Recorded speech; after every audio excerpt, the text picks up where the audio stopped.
నీ జీవితంలో దేవుడు చేస్తుంది ఏమిటో నీకు అర్థం కాదు. అది నీకు అభ్యంతరకరంగా ఉండొచ్చు, అది నీకు ఇబ్బందికరంగా ఉండొచ్చు, అది నీకు బాధాకరంగా ఉండొచ్చు, అది నీలో అనేక ప్రశ్నలను తీసుకురావచ్చు, నీకు అర్థం కాకపోవచ్చు.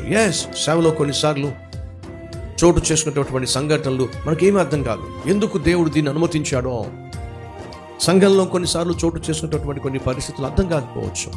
ఎందుకు దేవుడు దీన్ని అనుమతించాడో, కుటుంబంలో కొన్నిసార్లు దాపరించేటటువంటి పరిస్థితులు అర్థం కాకపోవచ్చు.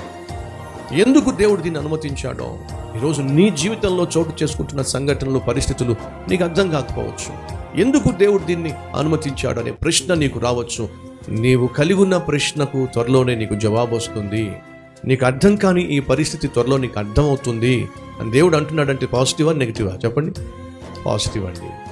ఈరోజు మనలో ఎవరైనా ఉన్నారా, ఎందుకు అలా జరుగుతుందో నాకు అర్థం కావట్లేదు ప్రభువా?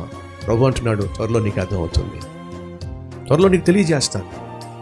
ఎందుకు దాన్ని అనుమతించాను, ఎందుకు అలా జరగనిచ్చాను, అది ఇప్పుడు నీకు అర్థం కాదు, కానీ అర్థం కావట్లేదు, కానీ త్వరలో నీకు అర్థమయ్యేలా చేస్తాను. అది నిజంగా దేవుడిచ్చే శుభ సూచన. మనకు అర్థం కాని వాటిని అర్థం చేసేవాడు, అర్థమయ్యేలా చేసేవాడు యేసయ్య. మన ప్రశ్నలకు జవాబు దొరకని వాటికి సమాధానం ఇచ్చేవాడు యేసయ్య.